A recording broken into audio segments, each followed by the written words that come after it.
Hey friends, it's Michael Kingswood back at you again with story time. It's Sunday afternoon, the 8th of April, and I should be driving up to LA, but I'm not. I think I told you guys, I live in San Diego area, and up in LA every quarter, I submit a story to the Writers of the Future contest, which is the biggest non-professional as in pre-professionally novelized publication through publishers stories. You can't be a designated pro writer and enter it. Only quote-unquote amateurs, which technically I am, since I only have one sale to a professional outlet. Anyway, that's the biggest contest of that in the whole science fiction and fantasy world, and they have their awards gala, and that's happening tonight. And normally, the last several years, I tend to go up there, but man, the whole thought of driving and braving the LA traffic and all that kind of crap today, when I got so much stuff I gotta get done around here before I go back to work tomorrow, yeah, I'm skipping out on it.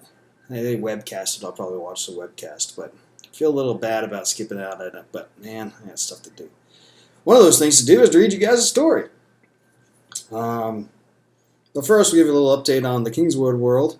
A lot of cool stuff's been happening.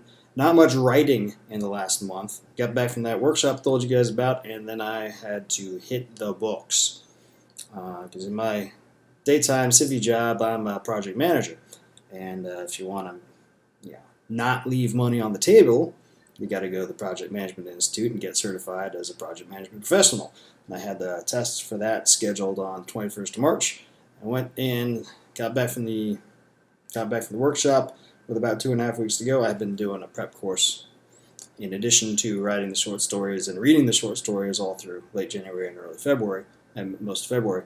Anyway, I hit the books real hard, did nothing but study, and I took the test, rocked it, and don't know exactly what the score is. They just tell you, hey, you were above the target for answers correct. So I'm officially a project management professional, PMP certified guy now. Yay! So I can parlay that into more money at some point.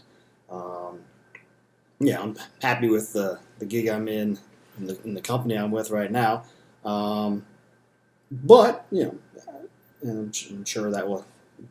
They say they're all kinds of proud of me. Maybe they'll show that in some other ways down the road. But nothing's forever, and one way or another might you go on someplace else in the future, and this will help get more cash. Because right now I'm not making much money from writing, and hence doing the professional thing. That took up all of my efforts in March. So now I'm getting back into the writing process, and as you know, when you reestablish habits that you've let to drop off is a little touch and go sometimes. So it's a slow start, but I'm getting back into it. Got a lot of stuff to do for the rest of the year. Got to finish up Warfare Qualified, my States Navy book that I have teased my mailing list people and the website people with, and I can get rolling on Independent Deployment, which will be the sequel to that. Yeah, I want to get another Glimmer Veil book out because I got 6 of them. I've got 5 of them. Want to get number 6 going, and of course, got to write stories for Writers of the Future every quarter, and other things that come up here and there. So a lot of stuff to do, and I need to get back to it. But that's neither here nor there for this episode of the video and podcast. So today we're going to read a story called "So You Want to Be a Dragon Slayer." I wrote this in 2012, I think. Anyway, it's not a fantasy book, and even though it's Dragon Slayer thing, it's sci-fi. It's a novelette, about 10,000 words, 10,500 words long. The conceit is that we've got Stargate travel technology, and in the process of exploring, we've discovered the planet around the star Alcor, which evolved these great big reptilian beasts. They call them Reptos Volans, I think. I gotta look it up. Anyway, and holy cow, they look just like dragons, and they fly like dragons. And so a company naturally started up calling itself Dragon Safaris that goes and takes people, along with guides, to go hunt a dragon. Man, I'm sure nothing could possibly go wrong with that, right? This one's a little longer. Like I said, it's about 10,500 words. Don't really have any good place to break up inside it, though. So this video and podcast is going to be a little longer. It'll probably take a full hour. Oh well. We'll get it all done here in one spot, in one go through, and hopefully you like it. I'll be back in just a minute with the story. Okay, we're back. Let's get going on this one. So You Want to Be a Dragon Slayer by me. Do you want to be a Dragon Slayer? The advertisement was only a 15-second spot in a late-night time slot. I wouldn't have paid any attention to it at all, but the catchphrase caught my attention and called to the part of me that used to play role-playing games back when I was a kid. I gave up on that sort of thing a long time ago, replacing imagination with practicality as I settled into adult life, but part of me wished that those games I played back in the day could be true. So when I heard that phrase with a catching jingle behind it, I got sucked in. I had to see what that advertisement was all about. The corporate offices of Dragon Safaris Incorporated resided in a small building near the edge of downtown, close enough to the big money companies to bask in their glow, but far enough out that the rent was probably almost reasonable. I convinced Vinny and Carl, my two last buds from high school, to come with me. All the other members of our old crew had shipped off to other places. Johnny to the Marines, Dave to work in the fuel refineries on Titan, and Steve... Well, Steve was still in town, but none of us knew where or really cared to. Word was he'd fallen in with a bad crowd and taken up drug smuggling or something. Poor guy. Anyway, the three of us paused in front of the office doors. Despite my curiosity and my eagerness, really, I felt hesitant to enter. What if it was just another stupid scam, some second-rate animatronics or something? I feel like real ass bringing my friends along for something like that. I almost turned and walked away. Then I heard that jingle in my head again, along with the phrase. I found myself saying silently, yes, I do want to be a Dragon Slayer. I walked inside before the thought finished going through my head. At first, I was underwhelmed. The reception area was nothing special. I've been in dozens of places just like it. Granted, none of those businesses had a logo as cool as the one Dragon Safaris had suspended behind the receptionist's desk, but that was hardly a surprise. How cool could a doctor's logo be without scaring off the patients? The receptionist perked up as we walked in and offered us the standard issue customer service smile. "Good afternoon, welcome to Dragon Safari," she said. "Do you have an appointment?" I shook my head. "Didn't know we needed one." She opened her mouth to reply, but I continued quickly before she could tell us to leave. "We just have some questions about how this works. Do you have any documentation or..." The receptionist sniffed. "I was just going to say, we have a presentation that covers frequently asked questions. First door on the left." She gestured down the hall, which departed the reception area to her right. I glanced at Vinny and Carl. They both shrugged in acquiescence, so we headed down the hallway. The presentation room was small, set up like a theater with several lounge chairs facing a screen on the far wall. As we sat down, the lights dimmed and the video production started. First was a star field with a deep male voiceover. "For centuries, mankind has told legends of the dragon. Powerful, majestic, mystical. The dragon was revered, worshipped, feared." The star field shifted, zooming in on a single star system. "Legends tell of brave men who risked everything and battled the dragon to protect the helpless from its ravishing." A brilliant white star filled the display screen. Several smaller orbs revolved around it in clockwise orbits. The display tracked in on one of the planets in particular, the fifth in the system. It quickly grew in the picture until it dominated the display. Blue-green in color, with swirling clouds covering most of its surface, it was beautiful to look at. The picture zoomed in further. "Other men throughout the ages longed to test themselves against these creatures of legend, but were unable to reach into myth to do so." The clouds rushed past as the camera descended into the planet's atmosphere. I noticed the lack of the re-entry plasma and sniffed. They could have at least gotten that right. The voiceover spoke again. "Until now." The clouds parted and an ear-shattering roar came through over the speakers. A huge creature with webbed wings and a long serpentine neck flew overhead, then dove through the camera's view toward the ground. Rolling and pitching downward to follow the creature, the image on the display tracked this descent toward a mountain peak far below. "Reptus volans. The great flying beasts of Alcor 5 rendered that world too dangerous to colonize." The beast landed atop the peak and, looking back up the camera, roared again, revealing a mouth filled with long, sharp teeth. "But where the Colonial Allocation Committee saw failure, we at Dragon Safari see opportunity." The screen changed again, depicting a clean, laboratory-like room with a large metal ring mounted perpendicular to the center of the floor.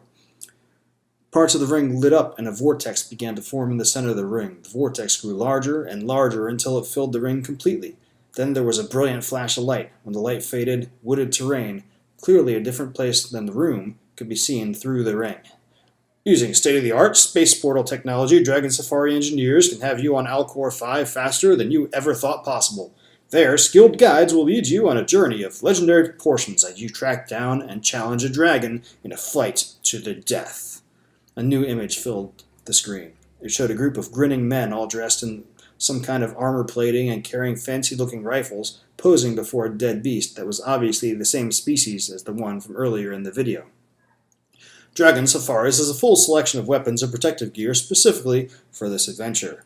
A panning video moved through what was clearly an armory. Breastplates, helmets, leg and arm protectors, and gauntlets hung from racks. Then the video moved through a doorway to another room. Every corner of the room had a weapon of some sort. The modern hunter has his choice of top-shelf projectile or plasma weapons, but for the more adventurous customer, we have a more classical selection. The video moved through another doorway. The next room in the room was filled with bows, spears, swords, and axes. My jaw fell open. Are you ready? The video returned to the earlier clip of the beast sitting atop the peak, roaring. Are you worthy? Then the screen went black, and the lights came back up. I have to admit, I was stunned. Oh, I had heard that Alcor 5 wasn't to be colonized because of dangerous wildlife, but I'd never heard anything more specific, or I'd seen any of the pictures of the creatures. It was amazing. Those things could have been transported directly out of the old swords and sorcery stories or out of my role-playing games. Oh, I had to do this.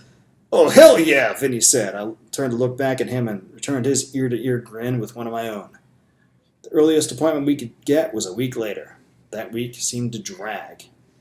Every day at work, I was distracted by thoughts of the adventure ahead. Every night, I broke out my old role-playing game books, which I long ago stashed away in a box in my basement. I spent hours reading and rereading them. When the week was finally over and we met back up at the Dragon Safari's offices, I was practically bursting at the seams with excitement. We were met in the reception area by a chubby, balding guy in his late 30s or early 40s. He introduced himself as Stanley Jurgensen and led us back to his office, a bit farther down the hallway past the presentation room and through an imposing set of double doors that Stanley had to unlock using an electronic cipher. His office was plain, just a desk, a file cabinet, and a few chairs to sit in. He offered us something to drink. I declined. Carl, however, eagerly accepted a cup of joe. So, gentlemen, Stanley said, getting down to business. You're interested in taking a little trip, hmm? His eyebrows rose on his forehead and his lips curled upward in an inviting grin. We all nodded. Excellent. Stanley tapped his desk, and an area of the wall to his left flashed to life with the company logo. Would you like the modern package or the classical? Classical, I said immediately. Definitely classical, Vinny agreed. Carl shrugged. Stanley's grin almost turned into a smirk for a second, but it quickly returned to normal. Nodding, he tapped the desktop a few times, and the display shifted to show a collection of old-fashioned weapons from this presentation video. Now then, have you ever used a sword or bow before? You mean besides in Dungeons & Dragons? Carl quipped. Stanley really did smirk that time. Yeah, besides that. We all shook our heads.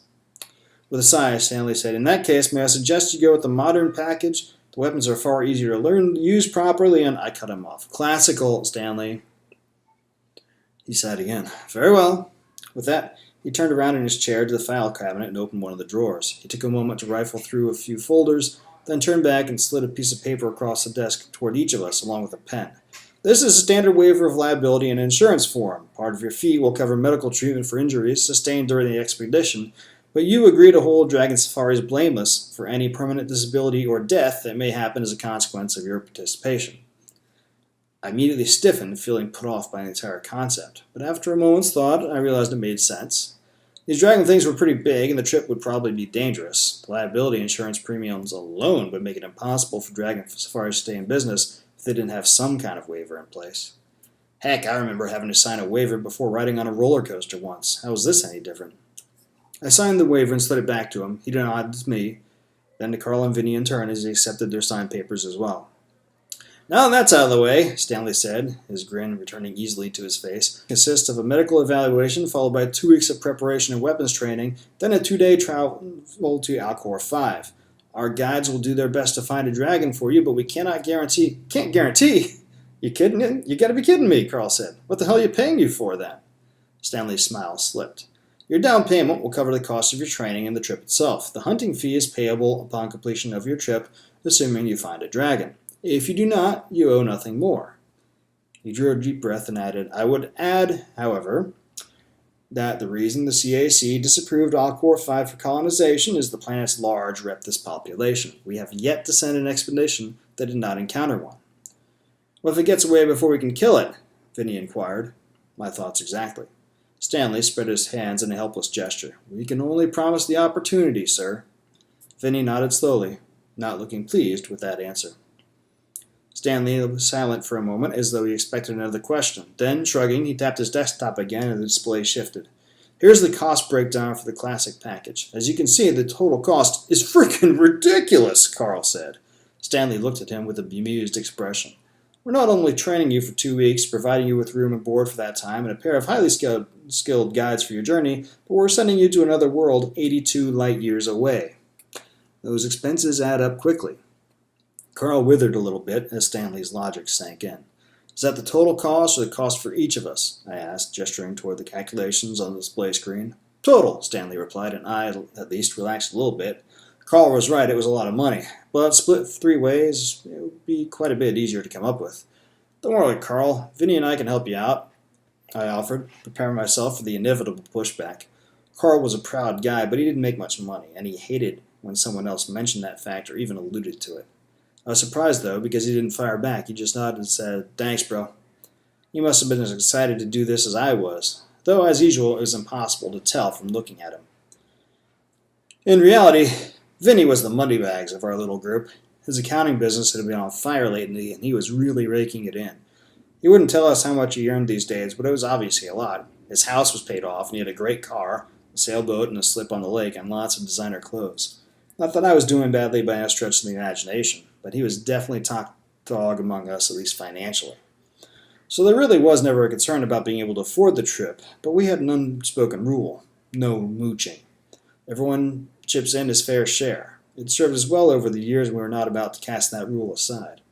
So we've all ponied up as much as we could. Vinny paid the lion's share, I covered most of the rest, and Carl finished it off. I could tell he was unhappy, both from being able to contribute so little and from parting with that much cash all at once. But he didn't say anything. All of a sudden, I was very proud to be his friend. Stanley's smile was quite a bit broader once we'd signed all the papers and transferred the funds for the down payment. Rubbing his hands together, almost with glee, it appeared, he tapped his display control pad again, and the calendar appeared on the wall display. All right, let's see, he said as he paged through the weeks. Next opening is in 2 months. He looked from the wall display to us. 2 months? Vinny exclaimed. You gotta be kidding. Stanley shrugged apologetically. I'm sorry, sir, but as you can see, there's a large demand for our services and is growing every day. This time next year, you will be lucky to be able to book a year out. A lot can happen in 2 months, Stan, I said, also frowning. That's a lot of money. Ah, he replied. No need to worry about that, gentlemen. Your down payment is completely refundable up until 3 days before your training starts. No questions asked. That seemed fair enough. If waiting a week for the first appointment was difficult, waiting 2 months to actually get started was nearly torture. But eventually the time passed and we all met up again, ready to get to it. Stanley met us in the reception area and once more led us through the locked double doors, but this time we went past his office, through several more twists and turns of the corridor, and finally into a larger room that was set up as a dormitory. Half a dozen beds were spaced evenly along one wall, with lockers on the other wall opposite each bed. 2 fit-looking people, a flaxen-haired woman and a dark-complected man, were waiting for us. Gentlemen, meet your instructors and guide to your adventure, Stanley said. Johann is a master of wilderness survival. He's worked with special forces and has led hunting expeditions of all varieties. Kimberly's training is in endurance events and the martial arts.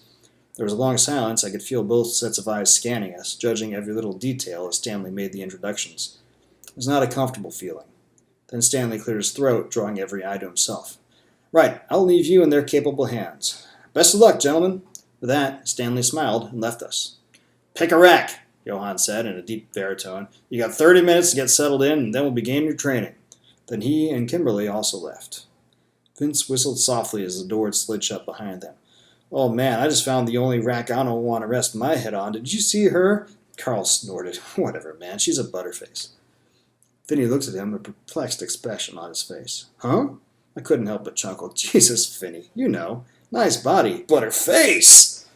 "Yeah, he might have to brown bag it if he hooked up with her," Carl added, gesturing as though he was putting on a hat that covered his entire head. We both laughed. Vinny flushed and grumbled something under his breath and set about unpacking.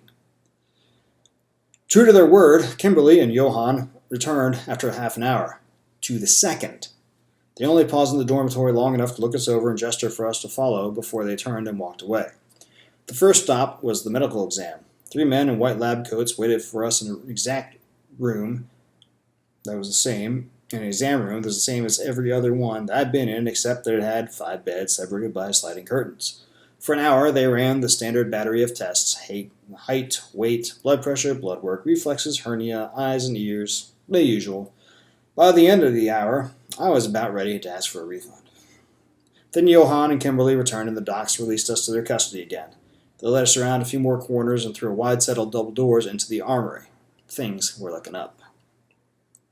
Just as in the video presentation, the armory was filled with protective gear for every part of the body. Up close, though, it wasn't as impressive as it had been on camera. When Johann prompted us to try on a breastplate, I immediately hefted one. It weighed maybe 2 kilograms tops, and it looked like something I could break over my knee with ease. I wouldn't do it all. "Really, dude? Plastic?" I flicked the edge of the breastplate with my fingertip as I said that, and was less than impressed with the insignificant little tapping sound that it made. Wasn't prepared for Kimberly's snort. "That's not plastic," she said as she snatched the breastplate out of my hands. Without another word, she placed it on a mannequin that stood in the center of the room. Then she went to the next room. She returned a few seconds later with a pistol, which she pointed at the breastplate and fired. The plasma ball from the pistol impacted the breastplate and exploded into a large burst of heat and flame. When it cleared, the breastplate was still on the mannequin, intact. The only sign that Kimberly had fired was a small scorch mark in the center of the armor piece. "Whoa," she smirked. "Whoa is right. This is high-tensile composite material, the same stuff the Marines use for the armor plating on their assault vehicles. It'll take a hell of a beating, so you don't have to." "If the dragon shoots a plasma pistol at us," Carl said. Kimberly eyed him appraisingly for a moment before answering. "It's also effective against punctures. Not as good at protecting you against force trauma, though, for obvious reasons." With that, she looked at Johann with a raised eyebrow. He nodded and looked from Carl to Vinny and then me. "Any other questions, gentlemen?" No one said anything. He clapped his hands together and grinned. "All right, let's get you suited up." The armor was easier to put on than I thought it would be. Parts of it really weren't all that much different from my football pads back in high school. The hardest part was getting measured properly and finding the right size parts. And once that was done, I was fully dressed in just a few minutes. I was surprised to find it was also easier to move around in than I first envisioned. The armor was snug, but relatively lightweight. To test it out, I ran in place for a minute, then did some jumping jacks and lunges. The armor hardly interfered with my movements at all. Truth be told, it was almost as easy to move around in as jeans and a t-shirt. Almost. Vinny and Carl were waiting when I returned from getting dressed out. They looked completely different in their armor, more rugged, stronger. It was just the way they carried themselves. Carl tended to slouch normally, but in his armor he stood straight and tall. Vinny's normally joking grin was less pronounced, more serious. It was as though, once donning the armor, they had begun settling into the hero's role. From their reactions to my entrance, I supposed maybe I had done the same, just like old times around the gaming table. Johann looked us over, carefully checking the various straps of the armor pieces. Finally, as I was beginning to feel uncomfortable, he straightened and nodded. "Okay, let's get to work." He made a small gesture to Kimberly, and she led us through another doorway on the far end of the armory. Just as in the video, the 2 weapon storage areas were large and filled to bursting with all manner of violent tools. Kimberly led us swiftly through the first room, not bothering to point out the selection of firearms. As we walked through, I thought for a moment that perhaps Stanley had been right, and maybe we should take some rifles. It sure wouldn't be. Then I stepped into the second room and lost track of that thought. The classical weapons room brought an instant grin to my face. Swords hung from racks on the wall to my right, spears were mounted in front of me, axes were catty-cornered to the swords, and bows were opposite them. I rubbed my hands together in anticipation. This is what I'd always fantasized about during all those gaming sessions. Screw that rifle bit. If I was going to kill a dragon, I was going to do it with a sword and a spear. Of course, it was easy to say that. But over the next 2 weeks, we all learned just how difficult accomplishing that goal was going to be. The rest of that day and the entirety of the first week is devoted almost exclusively to learning the weapons. Each morning, Johann and Kimberly woke us at 5 a.m. for an hour of calisthenics. Then, after a half hour of breakfast, Kimberly led us through 2 hours with the sword, followed by another 2 with the axe. We broke for an hour and a half lunch, and then Kimberly got us going again with sessions on the bow and the spear. Around 5 p.m., we had dinner. Then in the evening, we got to spar. At first, sparring seemed silly to me. After all, dragons can't use swords and spears, so it wasn't like we were going to get into a duel with somebody. But by the third day, I began to understand that sparring sharpened the lessons Kimberly taught us. It's one thing to listen to her, or to shadow box against a target dummy. It was another thing entirely to react to a real person's moves and try to counter with my own. Obviously, a week of training, no matter how intense, is hardly sufficient to make anyone proficient, but the best I could say was that by the end of the week, I wasn't in danger of stabbing myself by accident. And I realized to my surprise that I vastly preferred the axe to the sword. It was simpler, more straightforward. See something. Hit something. Hard. It was the same with the spear. I could throw one of those a good distance and stab with it, but shooting a bow, I snapped the bowstring against my forearm more often than not. I was glad to put the bow down at the end of each session. Carl, on the other hand, seemed to really love the sword. One blade in particular, lighter than the broadsword I'd tried to use, appealed to him. In our sparring sections, he literally danced circles around me, flicking me with that thing twice for each swing I tried to take at him. Vinny had trouble with the melee weapons, but he took to the bow naturally. By day 5, he was hitting the target fairly consistently. He had a lot less luck hitting on Kimberly, though. He tried his best, using all the good lines that work so well in the bars, but he never got from her anything more than a thorough beating in the sparring ring. Much as I loved him, though, I had to admit that Vinny was never good at taking a hint, so he kept on trying despite the fact that Kimberly was becoming visibly more and more annoyed each day. Finally, Johann pulled him aside on the morning of the 4th day. I didn't hear the conversation, but whatever Johann said, Vinny returned to the group looking positively chastened, and he never tried to hit on Kimberly again. He immediately got a lot better with the weapons, though. Vinny's little romantic failures aside, it was safe to say that by the end of the week, we were all feeling a little bit cocky. Or at least we acted like it. Not so deep down, I thank the Lord, there was no possibility of getting into real melee with any people because we get our butts kicked. All the same, it felt good. It felt like I had accomplished something, and I found myself walking back to the dorm with a bit of my old varsity football swagger. Couldn't remember the last time I'd walked that way. Johann took over the lead spot again as we began the second training week. Kimberly still led weapons training sessions in the evenings, but the days were filled with lectures. Alcor 5's geography, weather patterns, known Reptus nesting sites, Reptus anatomy, our planned arrival coordinates, basic first aid, basic wilderness survival, emergency procedures. Johann covered it all. There was a lot to absorb in a short time. Before I realized it, the second week was over. It was time. The evening before we departed, Johann showed us one last presentation. This was no well-produced video stream like in the sales presentation, no slides filled with data or descriptions of something or other. It was just a series of images that streamed slowly across the display. Each image showed a man, or sometimes a woman, who suffered from varying degrees of injury until near the end of the photo stream it was obvious the person in the picture was dead. I swallowed to keep from getting sick as the pictures became more and more gruesome.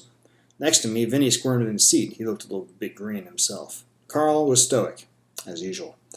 Johann cleared his throat, and I was happy to turn my attention away from the pictures and onto him. Dragon Safaris has been in business for 2.5 years. In that time, over 500 sportsmen and adventurers have hunted the Reptus.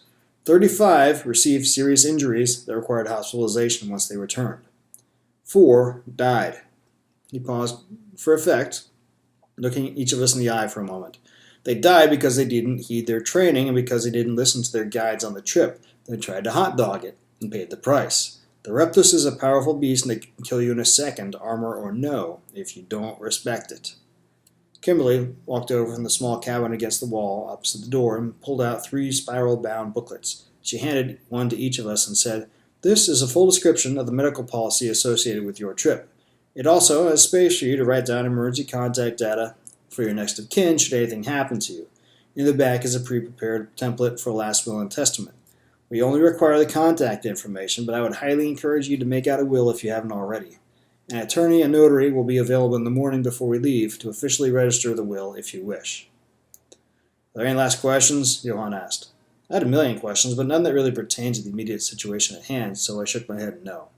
Johann nodded. That's it then. Get a good night's sleep. Tomorrow and the day after will be very taxing, so you better charge up your batteries while you can. It was easy for him to say. Back in the dorm, we read through the medical policy. It was surprisingly comprehensive, actually. I guess Dragon Safaris didn't want to leave itself open to any medical liability. Then, after filling out the contact data and naming each other as beneficiaries in our respective wills, we hit the sack. Anxiety kept me awake for a long time that night. I lay there, staring at the ceiling, and suddenly began second-guessing the entire venture. What in the hell was I thinking? I was going to travel 82 light years to pick a fight with the flying lizard the size of a bus? Had I lost my senses completely? I found myself trembling and had to suppress a sudden urge to get up out of bed and run home and to hell with the whole thing.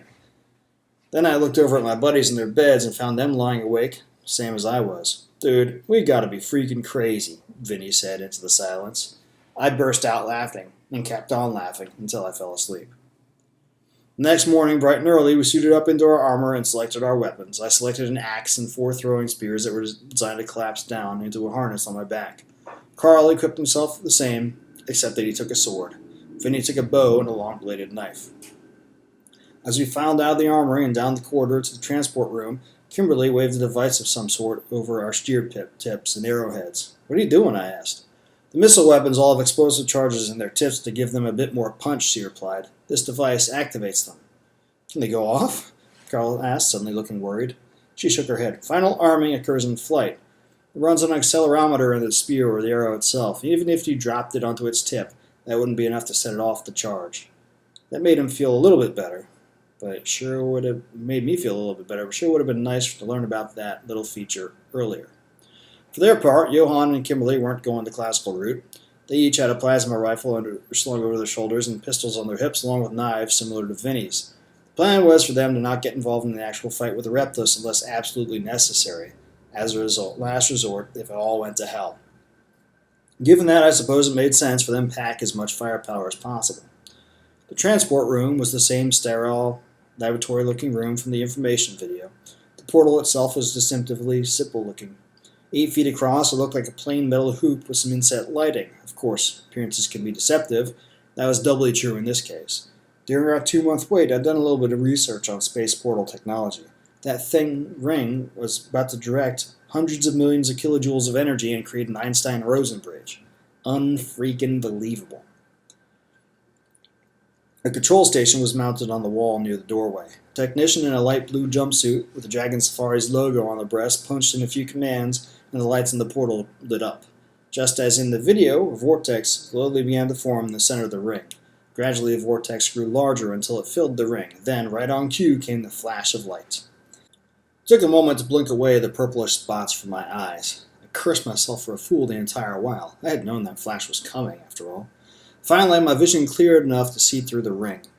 It opened into a field atop a hill that overlooked rolling terrain. The sky was pinkish blue and mottled with puffy white clouds. A wind was blowing. I could tell that from the way the long leaves of the nearby copse of trees swayed, but not even a hint of a breeze came through the transparent transport room. I looked at the technician. He no doubt could see the quizzical expression on my face as he chuckled and said, "The portal sets up a semi-permeable boundary with a destination planet. Only items with a field that matches the portal can pass through." He pointed at the Dragon Safari's logo on each piece of armor we wore, and on each of our weapons. The dragon's eyes on the logos had begun to glowing red. "As long as you got one of those still working, you'll be able to get back." "That's good to know," I said a bit breathlessly. "Right," Johann said, clapping his hands together. "Let's move out. Remember, stay close to Kimberly and me." With that, he stepped through the portal. He seemed to elongate for a second, then he was through, looking the same as he always had. Kimberly followed right on his heels and experienced the same effect. Carl, Vinny, and I exchanged long looks. I swallowed, even though I didn't really need to, since my mouth was suddenly dry. I hoped I didn't look as nervous as I felt. Vinny and Carl sure managed to maintain a calm demeanor. "Well, here goes nothing," Carl said, as he stepped through the portal. Vinny went next. I brought up the rear. Arriving on Alcor 5 was a shock. The air was hot, thick, very sticky, and filled with unfamiliar scents.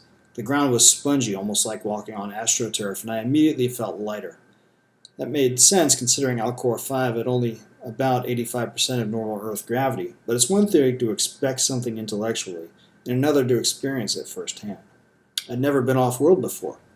Up until this point, a thing weighed what it weighed, no matter what the science textbook said. No longer. Johann wasted no time. He immediately turned west and set off down the hill. Supposedly there was a reptus nest somewhere over in that direction.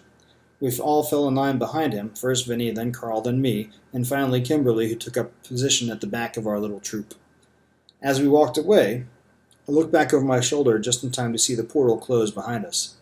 The technician would open it again in exactly 48 hours, and then again every 4 hours after that for 3 days in case we were delayed for some reason. Knowing that didn't stop the feeling of finality as the portal winked out of existence, though. I swallowed again. The next several hours consisted of little more than walking and taking in the alien scenery. It was like going to the zoo for the first time. Everywhere I looked, there was a new plant to be discovered, and, more rarely, a new animal. Creatures scampered through the grass ahead of us, or as we moved into a forest, up and down tree trunks on either side. Some of the creatures had fur, but most appeared scaled. Each was fascinatingly unique, and Johann often had to pull us away to keep us moving. There was one surprise, though. "How come there are no birds?" Vinny asked. I blinked. I hadn't even noticed their lack. Though now that Vinny mentioned it, Alcor 5 was quite a bit quieter than I expected. I'd gotten used to hearing the occasional bird caller like back on Earth, but here there was nothing. "No birds here," Kimberly replied. "The reptises would eat them all." We stopped briefly for food at local noon. As we ate, Johann pulled out his navigation tablet and checked it. "We're getting close," he said. "How much further?" Vinny asked. He looked nervous. For that matter, I was beginning to get pretty keyed up myself. Johann shrugged. "Best estimate is another 5 kilometers or so. The nests are never exactly where the scouting reports put them, though, so be alert. You remember what to look for?" We all nodded. "Raised ground like a hill or a mountain peak," Carl said. "Fallen trees in a cluster near the top, and a smell like ammonia." "All I know is this sucker better have good treasure," Vinny said, grinning mischievously. "A couple thousand gold pieces and a magic sword or two, right, guys?" He laughed, but his mirth quickly faded as no one else joined in. Kimberly looked at him askance and rolled her eyes. Johann was less gentle. Standing, he pointed at Vinny sternly and said in a voice that was nearly a growl, "This isn't a game. Get your head out of your ass and back to reality, Vinny. You're liable to get somebody killed." Vinny shriveled under their disapproving looks. After a minute, he nodded, but I could tell he was a bit pissed off. We set off again a few minutes later, expecting to reach the nest within an hour or so, but 3 hours later we still hadn't seen any sign. "Where is it?" I grumped after we passed yet another promising hill that ended up not being the spot. Carl shrugged. Johann pulled out his navigation tablet again. "Any moment now," he said. Just then I heard a loud roar from somewhere ahead, and I froze. Beside me, Vinny breathed. "Was that?" "Sure was," Johann said, his tone considerably more cheerful than it had been a moment before. He turned to face us, and he grinned. I'd never seen him crack a smile before. "You gents ready?" Before we could respond one way or the other, the roar sounded again, considerably louder than the first time. Then a rhythmic beating sound intruded into the forced sudden silence. A shadow passed overhead as something huge blocked out the sun for a moment, then yet another roar forced me to clasp my hands over my ears. It was deafening. The dragon flew away to the north. It was easy to tell which direction it was going from watching the shadow's movement. I tried to move, but I couldn't. That thing was big. Then Vinny sprinted away, running at top speed after the dragon and whooping at the top of his lungs. "Son of a... Get back here!" Johann shouted. Kimberly said something very unladylike at the same time. Then we all took off running after Vinny. The problem was, Vinny had been an all-state sprinter in high school. He could outrun every wide receiver on the football team, but he hated football, so he went out for track instead. He got an athletic scholarship to college. And though he wasn't in the same shape now that he had been then, hell, none of us were, he still placed near the top of our age range in running events. He quickly left us behind, and before long, all we had to follow him by was the sound of breaking twigs and branches and his loud whooping. Finally, after several long minutes of chasing after him, we burst out into the woods, into a broad meadow, and pulled up short. There, crouched about 50 or 60 meters away in the middle of a meadow, was the dragon. It was huge, far larger than I expected, maybe 40 meters from head to tail. It sat atop its lunge, a creature the size of a horse that lay pinned beneath the talons of the dragon's front legs. Though maybe legs was the wrong word, since though the dragon supported itself on them, they were also part of its wings. As we entered the meadow, the dragon bit a piece off the flesh, the size of a teenager, from the creature and began wolfing it down. My God, I breathed in between panting breaths. Then I noticed Vinny standing a few paces in front of us. He stood perfectly still for a moment. Then his chest expanded as he drew deep and nocked an arrow. Vinny drew back on the bowstring. "Stop!" Kimberly exclaimed, and she leapt toward him, but she was too late. As the pair of them tumbled onto the ground a heartbeat after he loosed the arrow. I watched the arrow fly straight and true toward the dragon. As it flew, I praised Vinny in my mind for his marksmanship. Then it struck the dragon in its side just below where the wing flesh merged with its hip, and a flash of flame erupted as the explosive charge detonated. The dragon roared, and the meat in its mouth flew out as though spat. It staggered and turned toward us. For a moment, its eyes met mine, or at least I thought they did. Then it roared again, and with a push from its hind legs and a flap of its wings, it hurled itself toward us. "Get down!" Johann shouted. In my peripheral vision, I saw him raising his plasma rifle as I dove to the ground. Then the dragon passed overhead and pulled straight up, flapping its wings to accelerate itself vertically. His tail whipped around as the beast flew past and struck Johann before he got his rifle to his shoulder. He flew backwards and landed back among the trees somewhere. I rolled over onto my back. Looking straight up, I could see the dragon winging its way upward until it leveled off several hundred meters above us. For a moment I thought it was going to flee, then it banked around and dove. "It's coming back!" I shouted and bounded to my feet. "Into the woods!" Kimberly ordered. She didn't have to say it twice. We hustled beneath the cover of the trees, making it there a heartbeat before the dragon swooped down, its rear talons skimming the ground in an attempt to grab one of us. Then it flapped upwards again, roaring as it went. "Holy cow!" Carl said, his voice trembling. Personally, I would have used a stronger word, but Carl had this thing about profanity. "We should be safe here," Kimberly said. She peered upward, no doubt trying to follow the dragon's movement through the forest canopy. Then, after a minute or so, she turned venomous eyes onto Vinny. "You jackass, what the hell were you thinking?" Vinny looked taken aback. "What are you talking about? We came to hunt that thing, didn't we?" Kimberly drew herself up. I could see her muscles tense, and for a moment I thought she was going to hit him. Then she breathed a curse and turned away, stalking over toward where Johann lay sprawled on the ground. "What?" Vinny said, looking from me to Carl in confusion. "Dude," I said. "Combined tactics. Teamwork. Remember what we talked about for all of last week?" Kimberly cut off whatever Vinny was going to say with a terse request for assistance. I hurried over, and so did Carl. Vinny followed at a distance. When I got to Kimberly's side, I had to bite back a curse of my own. Johann was unconscious, and his breastplate was caved in on his right side. Blood seeped slowly out from beneath the armor, and a trickle flowed out of the side of his mouth. "Oh no," I said as I squatted down next to Johann. "We'll be okay?" Kimberly shook her head. "Not if we don't get him to medical attention." She drew a deep breath and stood. "This expedition is over. We're heading back to the portal coordinates right now." Of all people, Carl was the one who raised an objection. "Like hell," he said. "We paid good money to come here, and I wasn't asking," Kimberly growled. As she glared at Carl, the image of her taking us down with the ease of a spoiled child stomping on an errant tail came to mind. A memory of our first event, the sparring training. That had been humbling, to say the least. "Now make yourselves useful," she went on, "and go find some long sticks that we can use to make a litter." That took a bit of doing, but after a little while we found enough fallen limbs to make something.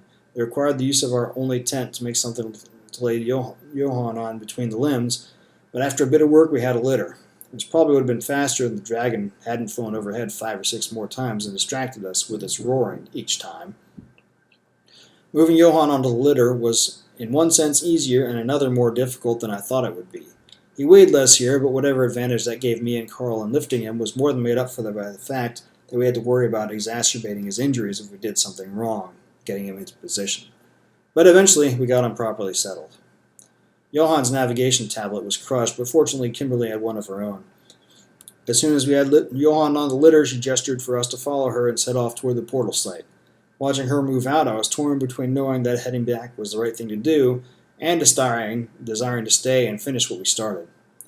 Though truth to tell, after seeing the dragon up close, a large part of me had no desire to ever come near that thing again. So after only a moment's hesitation, I hefted the handles of Johann's litter and followed Kimberly. It was slow going. The litter was heavy, making it necessary for us to swap out dragging it. The rolling terrain, so picturesque not so long ago, became the source of many curses as we struggled to maneuver the litter up and down the various hills. By the time the sun set in the eastern sky, something that was exceedingly off-putting as I stopped to think about it, We had only gone a few kilometers. I flopped to the ground. My legs and shoulders trembled from the day's exertions. My mouth was dry from thirst, and the growls from my stomach were almost as loud as another roar echoed through the woods, much softer than before, but more distant. Still, it sent a shiver up my spine. Jesus, that thing was big, Carl said as he sat down next to me. Kimberly squatted down next to the litter to examine Johann. After a moment, she looked over at Carl and replied, I've never seen a reptus that large. They normally top out around 25 meters in length. So we really had found a monster. For some reason, hearing that made me feel a little bit better about leaving. How's he looking? She shrugged. He's hanging in there, but his breathing's getting worse. Over to the side, away from the rest of us, Vinny sat down silently. He hadn't said a word since we left the scene of our encounter with the dragon, and that wasn't like him. You okay, buddy? He looked at me, and I was shocked to see tears in his eyes. I'm sorry, you guys, he said, his voice breaking. I screwed this whole thing up. Yeah, you sure did. Kimberly stood from her position and glared at him hard. Vinny's lips compressed, and for a second I thought he was going to fire back at her. Then his shoulders slumped, and he hung his head.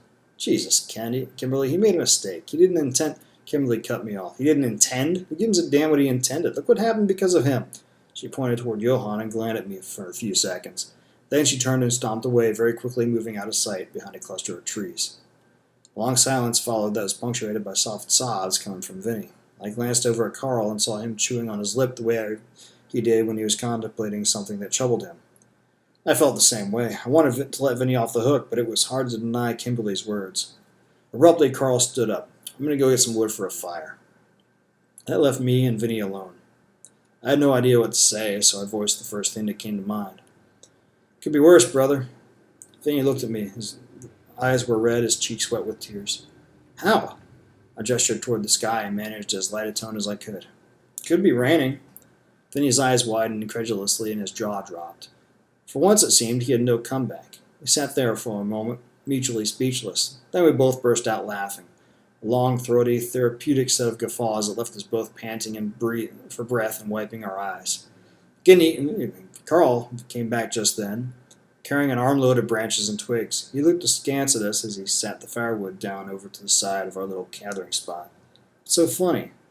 I couldn't help it. I started laughing again. Vinny joined in immediately. The mildly offended expression on Carl's face as he sniffed and went about getting the fire set up was priceless. My chuckles subsided after a moment, and I got up to help Carl. Before long, we had a merry little fire going. And just in time, too, because the sunset was a lot quicker than I figured it would be. The growing gloom of twilight soon settled in, and the temperature began to drop, but we were nice and comfy around our fire. Until Kimberly came back.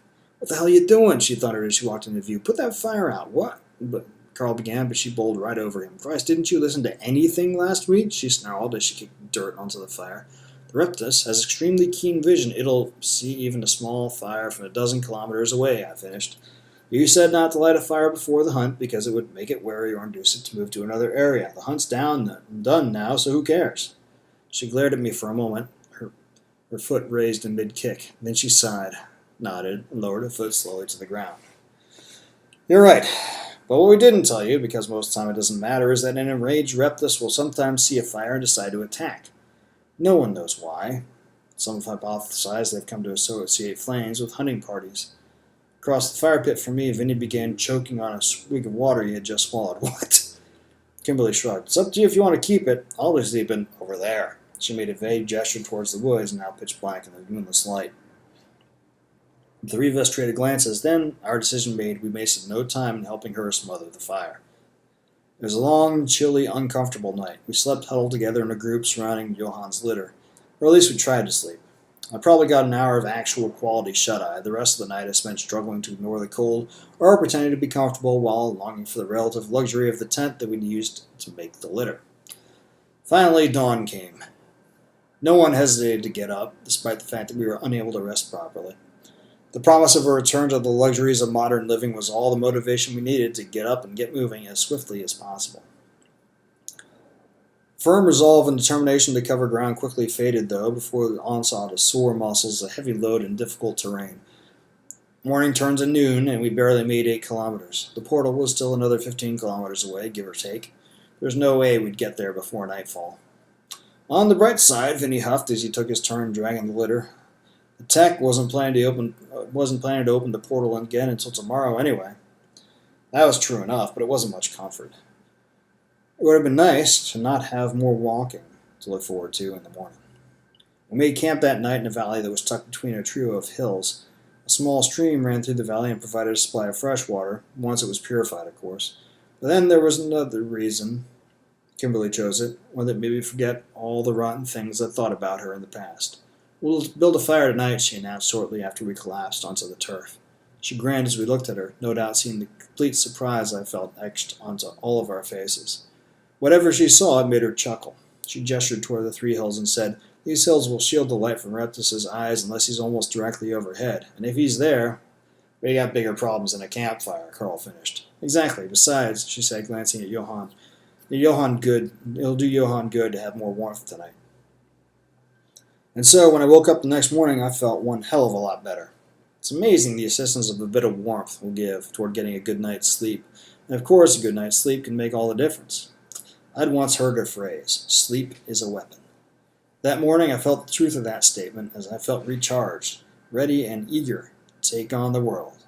Looking around at my friends, I could tell that Vinny and Carl felt, if not totally ready to go, at least less beat down than they had been the previous day. By Kimberly's calculations, we would likely reach the portal coordinates a bit before noon local time, well after the first planned portal opening, but only a half hour or so before the second. Perfection. When we emerged from the forest a couple kilometers from the hill where the portal would open, and especially when we began trudging toward it, my spirits soared. We'd made it. In a very few minutes, the portal would open, we'd all return to Earth. The very first thing I planned to do was get a hot chocolate. The others wore large grins as they too, no doubt, contemplated their return to modern luxury and what to do when they got home. So naturally, things chose that particular moment to fall apart completely. I had gotten ahead of Carl, who was pulling the litter, and turned around to say something to him. My words stuck in my throat, though, as I focused on the sky behind him. There, winging swiftly toward us no more than a kilometer away, was the dragon. I raised my hand to point at it and opened my mouth to scream a warning, but the distant, though still thunderous roar from the beast reached us before I could say a word. Everyone froze in place. "Oh no," Vinny breathed. He turned his head slightly to look at me, and only me. It was almost as though he couldn't physically bring himself to look at the approaching creature, so he looked at me instead. It pained me not to be able to offer comfort this time. "It's coming," I said, in as close to a matter-of-fact tone as I could muster.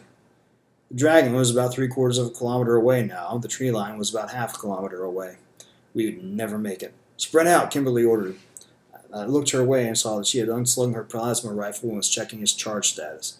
She did not have a hopeful expression on her face. "Take what cover you can when it attacks, and watch your ammo. Only take shots you're sure of." She probably meant that for Vinny more than Carl and me.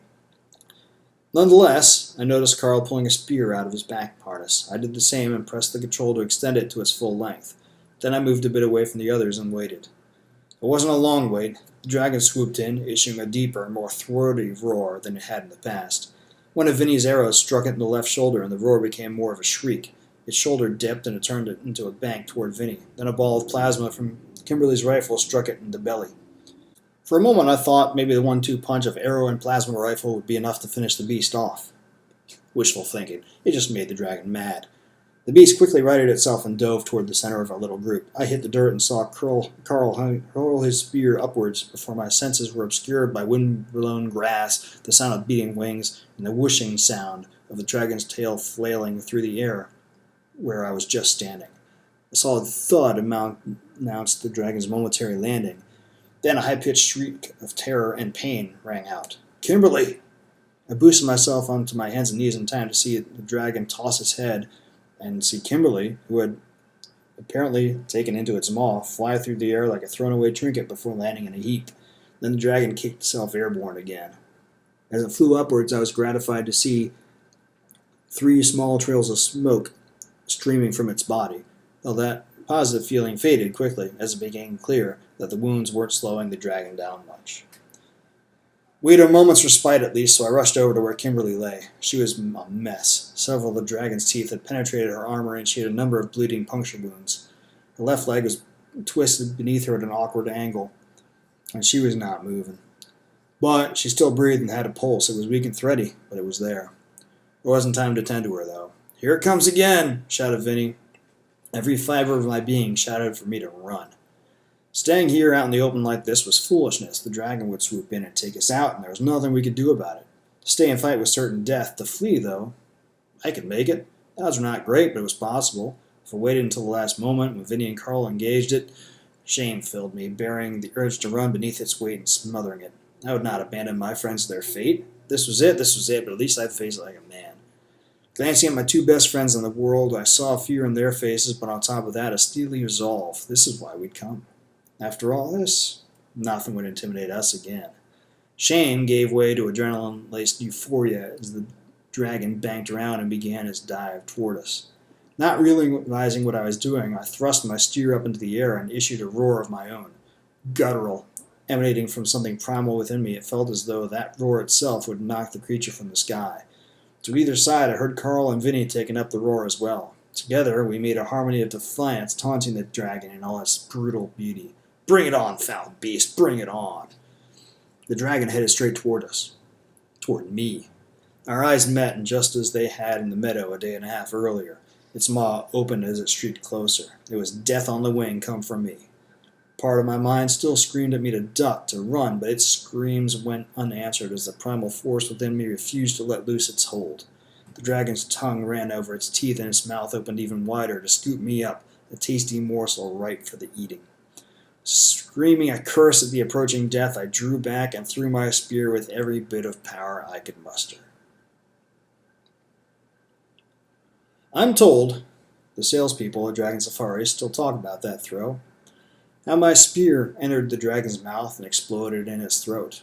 How its dive turned into a crash. How it impacted the ground and slid toward me, come to a halt less than a meter from where I stood. How neither I nor my friends moved a centimeter the whole time. I'm told they call it heroic, epic, a feat never to be repeated. How one man brought down the mightiest Reptus Volans ever recorded with a single throw of his spear. I wouldn't know. I've never gone back there to find out. Carl, Vinny, and I still get together for the ball game, or for a while to try to meet girls, or these days to watch our sons play football, or for the other things that guys do together. We often talk about old times over a beer or two, but we never talk about that trip to Alcor 5. What's there to say? We went there. We experienced it. We survived it, even though in the end our guides did not. It's part of what made us into the men we came to be, but it's also the past, and we've learned to focus on the present and look to the future. But sometimes, before I turn for the night, I look up the wall of my study, at the horns of the mighty dragon, where they are mounted for posterity, and I recall the primal song we sang together in that field on a faraway world. And I smile. Okay, so that's the story. Like I said before, it's been several years since I wrote it, and as has tended to be the case in these when I'm reading to you, it's been a few years since I really looked at it. I still really like the concept, and I really like how the story came out. I would quote Dean, one of the guys who runs the workshop up in Oregon, though. Some setting would be nice, right? Especially at the beginning when we're talking about the offices and Vinny and Carl. I never describe Vinny and Carl at all. I never start the protagonist. Never even tell you the protagonist's name, for crying out loud. Only in the descriptions and grounding in the characters' settings and attitudes. It could be a whole lot deeper, and that would definitely make their story more engrossing. It would also make it longer.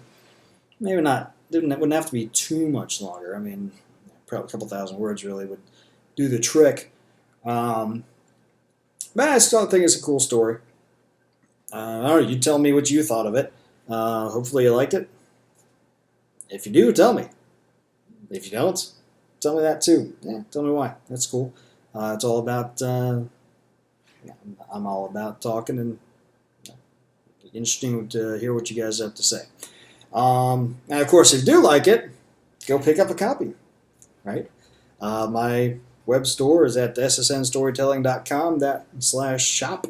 Then you can get everything that I've written in paperback or ebook and audiobook, the ones that are available and able to be purchased there. And I get the most amount of money if you buy them there from me as opposed to someplace else. Of course, you can all find my stuff on Amazon and Barnes & Noble and Kobo and all the other places too. well, as we discussed before, I prefer to get more money, so go to my site. Or come to the author site, michaelkingswood.com. You can leave some tips there if you want to do that. Throw some crypto or something my way. That's cool. And join the mailing list if you want to know when new releases are coming out. Put your email address in. Sign up on my newsletter, and I will let you know. Occasionally, I'll do little freebies to newsletter sign up people too, just to because I like you guys and want you to be happy. But what I don't do with newsletter is spam anybody. It's been like almost 2 months since I sent anybody anything to the newsletter people because I haven't had anything to say. Some authors are like, yeah, I know, talk to my newsletter every week. I'm like, what in the hell are you going to say every week? And if it was me, that would annoy me and cause me to say, piss off to the person who sent me something every week. So basically, unless there's something going on, I don't send much out. Like new releases, sales, cool things happening I want you to know about. That's about all I do for the newsletter. Or just drop me an email, say hi. But no matter what, subscribe, tell everybody, spread the word. I would appreciate it very much. That's what I got for this one. It's right about an hour, so it looks like I was pretty close to my guesstimate on this. So I'll let you go with it at this. Have a good week, and I'll talk to you next Monday. Until then, don't do anything I wouldn't do.